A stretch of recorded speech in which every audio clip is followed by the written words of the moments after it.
শিক্ষক নিয়োগ দুর্নীতি নিয়ে যখন তোলপাড় পড়ে গেছে রাজ্য রাজনীতিতে, এরই মাঝে এক সম্পূর্ণ অন্য ছবি ধরা পড়ল তমলুকের খষ্টিকড়ি প্রাথমিক বিদ্যালয়। দীর্ঘ ৮ বছর আগে এই স্কুল থেকে অবসর নিয়েছিলেন তৃপ্তি বক্সী নামের একজন শিক্ষিকা। জানা যায় 2018 সালে তিনি অবসর নেন। তারপরও স্কুলের প্রতি, ছাত্রছাত্রীদের প্রতি তার ভালোবাসা বেঁধে রেখেছেন স্কুলের গণ্ডিতেই। অবসরের পর দীর্ঘ 7 বছর ধরে বিনা পারিশ্রমিকে পড়িয়ে চলেছেন এই বৃদ্ধা শিক্ষিকা।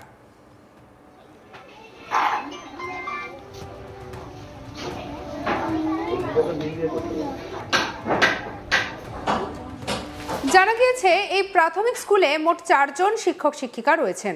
ছাত্রছাত্রীর সংখ্যা 117 জন। প্রি প্রাইমারি থেকে 5ম শ্রেণী পর্যন্ত স্কুলে পঠন পাঠন হয়। স্কুলের অন্য শিক্ষিকাদের সঙ্গে তালে তাল মিলিয়ে এখনও শিশুদের নিরলসভাবে পড়িয়ে চলেছেন তৃপ্তি দেবী।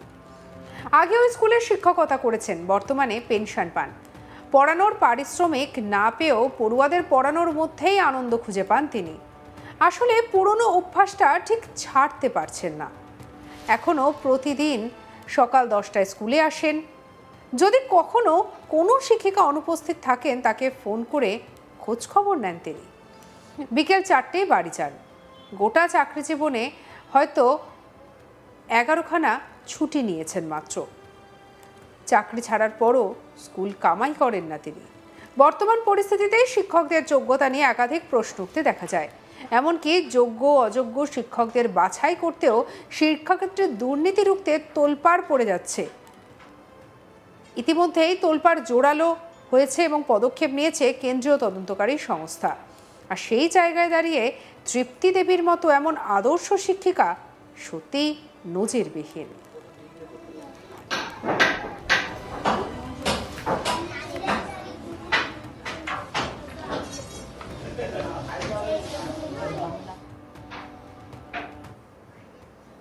কি বলছেন তৃপ্তি বক্সী, শুনবো।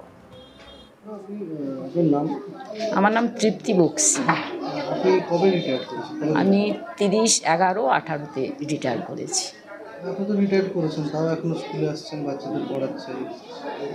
এটা তাহলে বলতে হয় একটু, এই অনুপ্রেরণা বা যাদের কাছে আমি কৃতজ্ঞ, আমার কিন্তু সব স্টাফেদের ডাকতে হবে। হেড টিচার আছেন, আমার যারা আছেন, এনাদের অনুপ্রেরণাতেই কিন্তু ওনারা যদি আমাকে এই জায়গাটা না দিতেন, মনে হয় আমার আসার সুযোগ হতো না।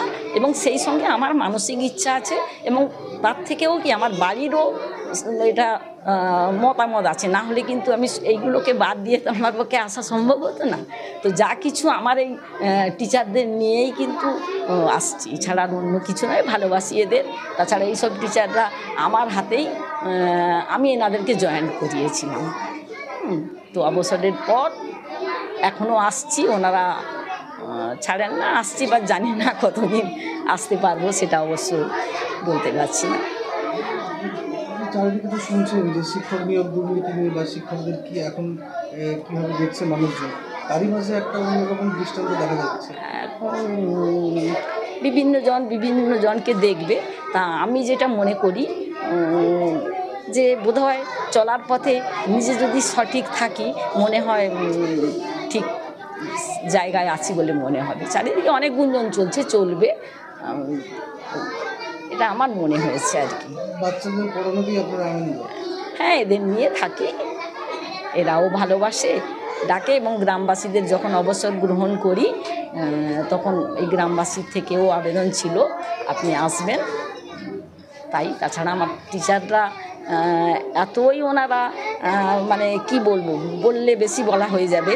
ওনাদের ছাড়া আমি থাকতে পারি না, এই হচ্ছে। ওনারাও আমাকে ছাড়া থাকতে পারেন না, আর ওনাদের ছাড়া আমিও থাকতে পারি না। তো যা কিছু ওনাদের জন্যই। কিন্তু ওনারা এই জায়গাটাতে যদি আমাকে, সব জায়গায় কি ওরকম আসার সুযোগ থাকে, ওনারা সেই সুযোগ দিয়েছেন বলে আজও আমি আসছি।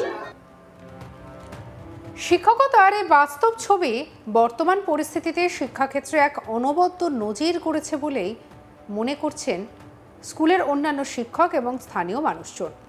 শিক্ষক দিবসের শুভ দিনে এই ধরনের এক শিক্ষিকাকে কুর্নিশ জানিয়েছেন প্রত্যেকেই। কি বলছেন প্রধান শিক্ষক সুমিত সামন্ত, শুনব। দেখুন, আমি এই স্কুলে ট্রান্সফার হয়ে পরবর্তীকালে এসেছি। এখন এখানকার প্রধান শিক্ষক। সেই জায়গায় দাঁড়িয়ে এরকম একজন শিক্ষিকা যিনি 2018 সালের 30শে নভেম্বর তিনি তার রিটায়ারমেন্ট নিয়েছিলেন, কিন্তু তারপরেও তিনি কন্টিনিউ স্কুলে তার যথাসময়ে আসেন এবং যথাসময়ে ছুটির পরে তিনি স্কুল থেকে যান এবং যথাযোগ্যভাবেই মানে একজন শিক্ষক শিক্ষিকা যেভাবেই পড়াশোনা ছাত্রছাত্রীদের করান সেভাবেই উনি দিনের পর দিন, মাসের পর মাস, বছরের পর বছর সেভাবেই করে যাচ্ছেন। ফলে এরকম একজন শিক্ষক শুধু আমাদের কাছে নয়, শুধু শিক্ষক সমাজের কাছে নয়, সারা সমাজের মানুষের কাছেই অনুপ্রেরণা। বর্তমান সময়ে দাঁড়িয়ে যখন শিক্ষকদের মানুষ সেভাবে আগেকার মতো গ্রহণ করছে না, তখন এরকম একজন শিক্ষিকা শুধু আমার এই ব্লক শুধু নয়, এরকম আমার রাজ্যের কাছে, দেশের কাছে একজন অনুপ্রেরণা। এই নিয়ে আমাদের কালিক চন্দন সেনাপতির রিপোর্ট দেখাবো। আমরা প্রত্যেকেই জানি যে আজ 5ই সেপ্টেম্বর শিক্ষক দিবস। রাজ্য জুড়ে প্রতিটা স্কুলে স্কুলে শিক্ষক এবং ছাত্রছাত্রী তারা এই দিবসটিকে পালন করার জন্য ব্রতী হয়েছেন এবং বর্তমান পরিস্থিতিতে পশ্চিমবঙ্গ রাজ্যের শিক্ষা ব্যবস্থা নিয়ে ইতিমধ্যেই শিক্ষাক্ষেত্রে একটা চরম অস্থিরতা তৈরি হয়েছে। কিন্তু শিক্ষক দিবসের দিনে আমরা আজকে এমনই এক শিক্ষিকার কথা তুলে ধরব যিনি কার্যত শিক্ষাক্ষেত্রে এক অনবদ্য দৃষ্টান্ত তৈরি করেছেন। পূর্ব মেদিনীপুর জেলার তমলুকের খোষ্টকারী প্রাথমিক বিদ্যালয়, এই বিদ্যালয়ে প্রি প্রাইমারি থেকে ক্লাস 5ম শ্রেণী পর্যন্ত শিক্ষা দান করা হয়। বিগত বেশ কয়েক বছর ধরেই এই স্কুলে শিক্ষকতা করেছেন স্থানীয় তৃপ্তি বক্সি নামে এক শিক্ষিকা। 2018 সালে তিনি এই স্কুল থেকে অবসর নিয়েছেন, কিন্তু 18-র পর প্রতিনিয়ত সকাল 10টা থেকে বিকেল 4টে পর্যন্ত নিয়ম করে স্কুলে আসেন এবং স্কুলে ছাত্রছাত্রীদের শিক্ষা দান করেন। কেন এই শিক্ষিকা অবসরের পরেও তিনি স্কুলে প্রতিনিয়ত আসছেন এবং ছাত্রছাত্রীদের শিক্ষাদান করছেন, যেটা স্কুল সূত্রে জানা যাচ্ছে যে এই স্কুলে এখনও পর্যন্ত 114 জন ছাত্রছাত্রী রয়েছে এবং শিক্ষক শিক্ষিকা মোট 4 জন রয়েছে। ফলে স্কুল চালানোর ক্ষেত্রে একটা শিক্ষকতার অভাব রয়েছে, এটা তিনি বুঝতে পেরেছিলেন। 2018 সালের পরে অবসর নেওয়ার পরেও কার্যত তিনি প্রতিনিয়ত স্কুলে আসছেন এবং স্কুলের ছাত্রছাত্রীদেরকে শিক্ষাদান করছেন। কার্যত এই শিক্ষাদানের বিষয়টি তার কাছে অভ্যাসে পরিণত হয়েছে বলেই জানিয়েছেন তৃপ্তি বক্সি নামে ওই শিক্ষিকা।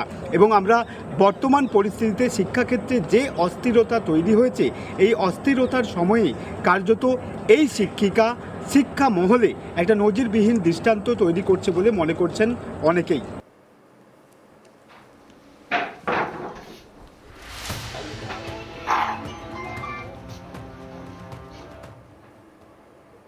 সঙ্গে রাখুন আজ তাক বাংলাকে। আপনার মতামত অবশ্যই আপনি জানাতে পারেন কমেন্ট সেকশনের। অন্যান্য খবরের জন্য সাবস্ক্রাইব করতে ভুলবেন না।